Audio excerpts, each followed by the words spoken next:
देखिए, मनुष्य अपने जीवन में जाने अनजाने में कुछ ऐसे पाप कर्म कर बैठता है जिसके कारण उसे इस जन्म में और अगले जन्म में दंड भोगने पड़ते हैं। ऐसे में इन पापों से बचने के लिए पाप मोचनी एकादशी व्रत को बहुत ही महत्वपूर्ण माना जाता है। कहते हैं कि इस व्रत का पालन करने से मनुष्य से अनजाने में हुए पापों से मुक्ति मिलती है। पाप मोचनी एकादशी की व्रत कथा को पढ़ने वाले या सुनने वाले के पुण्य बढ़ने लगते हैं और पाप नष्ट हो जाते हैं। वीडियो के अंत में मैं आपसे कथा से संबंधित एक प्रश्न पूछूंगी, उसका उत्तर आप कमेंट बॉक्स में जरूर दीजिएगा। चलो अब शुरू करते हैं आज की कथा को।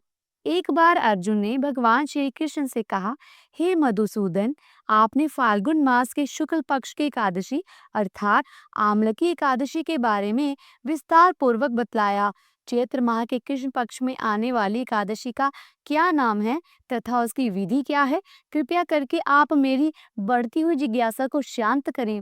भगवान श्री कृष्ण ने कहा, हे अर्जुन, चैत्र मास के कृष्ण पक्ष की एकादशी को पाप मोचनी एकादशी के नाम से जाना जाता है।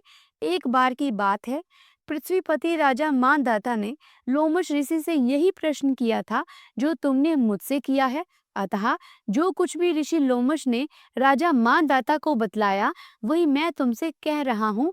राजा मानदाता ने धर्म के गूढ़ रहस्यों के ज्ञाता महर्षि लोमश से पूछा, हे ऋषि श्रेष्ठ, मनुष्य के पापों का मोचन किस प्रकार संभव है? कृपया कर कोई ऐसा सरल उपाय बताएं जिससे सभी को सहज ही पापों से छुटकारा मिल जाए। इस पर महर्षि लोमश ने कहा, हे नृपति, चैत्र मास के कृष्ण पक्ष की एकादशी का नाम पाप मोचनी एकादशी है। उसके व्रत के प्रभाव से मनुष्यों के अनेक पाप नष्ट हो जाते हैं। मैं तुम्हें इस व्रत की कथा सुनाता हूँ, ध्यान पूर्वक सुनो। प्राचीन समय में चैत्रथ नामक एक वन था। उसमें अप्सराएं किन्नरों के साथ विहार किया करती थी। वहां सदैव बसंत का मौसम रहता था, अर्थात उस जगह सदा नाना प्रकार के पुष्प खिले रहते थे। कभी गंधर्व कन्याएं विहार करती थी, कभी देवेंद्र अन्य देवताओं के साथ क्रीड़ा किया करते थे। उसी वन में मेधावी नाम के एक ऋषि भी तपस्या में लीन रहते थे। वे शिव भक्त थे। एक दिन मंजू घोषा नामक एक अप्सरा ने उनको मोहित कर उनकी निकटता का लाभ उठाने की चेष्टा की। इसलिए वह कुछ दूरी पर बैठ वीणा बजाकर मधुर स्वर में गाने लगी। उसी समय शिव भक्त महर्षि मेधावी को कामदेव भी जीतने का प्रयास करने लगे। कामदेव ने उस सुंदर अप्सरा को भ्रू का धनुष बनाया, कृताक्ष को उसकी प्रत्यंचा बनाई और उसके नेत्रों को मंजू घोषा अप्सरा का सेनापति बनाया। इस तरह कामदेव अपने शत्रु भक्त को जीतने को तैयार हुआ। उस समय महर्षि मेधावी भी युवावस्था में थे और काफी हृष्ट पुष्ट थे। उन्होंने यज्ञोपवीत तथा दंड धारण कर रखा था। वे दूसरे कामदेव के समान प्रतीत हो रहे थे। उस मुनि को देखकर कामदेव के वश में हुई मंजू घोषा ने धीरे धीरे मधुर वाणी से वीणा पर गायन शुरू कर दिया। तो महर्षि मेधावी भी मंजू घोषा के मधुर गाने पर तथा उसके सौंदर्य पर मोहित हो गए। वह अप्सरा मेधावी मुनि को कामदेव से पीड़ित जानकर उनसे आलिंगन करने लगी। महर्षि मेधावी उसके सौंदर्य पर मोहित होकर शिव रहस्य को भूल गए और काम के वशीभूत होकर उसके साथ रमन करने लगे। काम के वशीभूत होने के कारण मुनि को उस समय दिन रात का कुछ भी ज्ञान ना रहा और काफी समय तक वह रमन करते रहे। तदुपरांत मंजू घोषा उस मुनि से बोली, हे ऋषिवर, अब मुझे बहुत समय हो गया है, अतः स्वर्ग जाने की आज्ञा दीजिए। अप्सरा की बात सुनकर ऋषि ने कहा, हे मोहिनी, संध्या को तो आई हो, प्रातःकाल होने पर चली जाना। ऋषि के ऐसे वचनों को सुनकर अप्सरा उनके साथ रमन करने लगी। इसी प्रकार दोनों ने साथ साथ बहुत समय बिताया। मंजू घोषा ने एक दिन ऋषि से कहा, हे विप्र, अब आप मुझे स्वर्ग जाने की आज्ञा दीजिए। मुनि ने इस बार भी वही कहा, हे रूपसी, अभी ज्यादा समय व्यतीत नहीं हुआ है, कुछ समय और ठहरो। मुनि की बात सुन अप्सरा ने कहा, हे ऋषिवर, आपकी रात तो बहुत लंबी है। आप स्वयं ही सोचिए कि मुझे आपके पास आए कितना समय हो गया है। अब और ज्यादा समय तक ठहरना क्या उचित है? अप्सरा की बात सुन मुनि को समय का बोध हुआ और वह गंभीरता पूर्वक विचार करने लगे।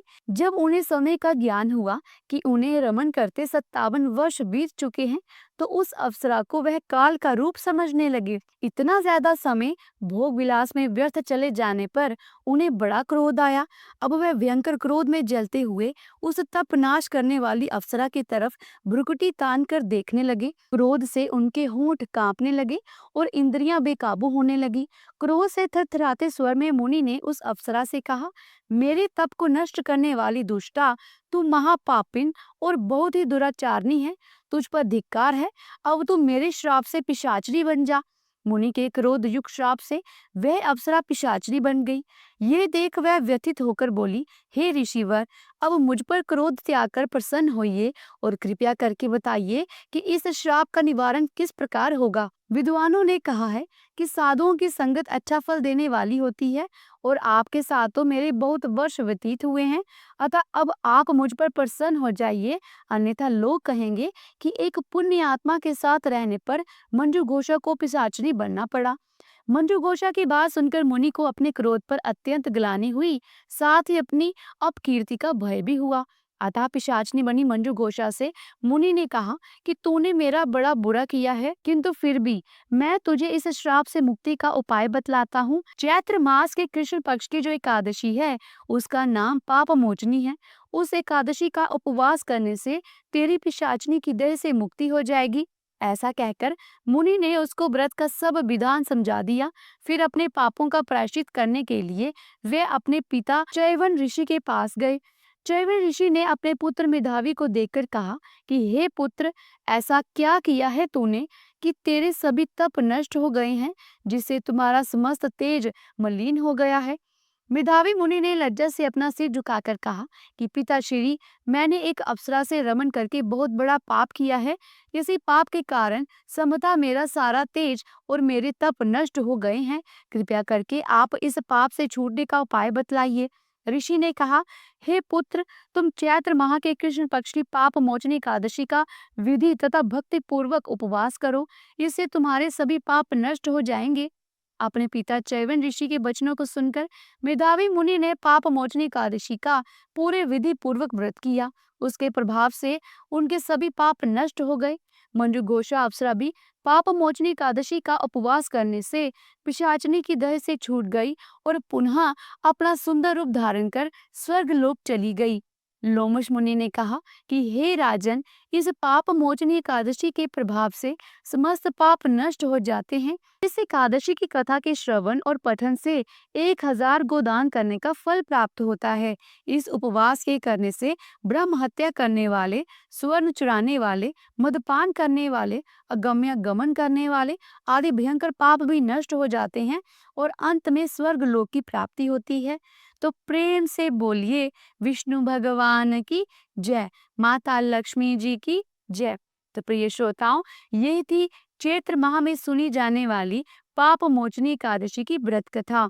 तो वीडियो के अंत में मेरा आपसे ये प्रश्न है कि महर्षि मेधावी किस भगवान के भक्त हैं? इसका उत्तर कमेंट बॉक्स में जरूर दीजिएगा। उम्मीद करती हूँ कि आज की कथा आपको अच्छी लगी होगी। अगर वीडियो अच्छी लगी है तो वीडियो को लाइक करें, शेयर करें और ऐसी ही धार्मिक भरी वीडियोस को देखने के लिए हमारे चैनल को सब्सक्राइब करके बेल आइकन के बटन को जरूर प्रेस कीजिएगा, क्योंकि आपके सहयोग से ही हमें ऐसी धार्मिक भरी वीडियोस बनाने के लिए प्रोत्साहन मिलता है। वीडियो को पूरा देखने के लिए आपका बहुत बहुत धन्यवाद। जल्दी मिलती हूँ एक नई धार्मिक भरी वीडियो के साथ। तब तक के लिए प्रेम से बोलो राधे राधे।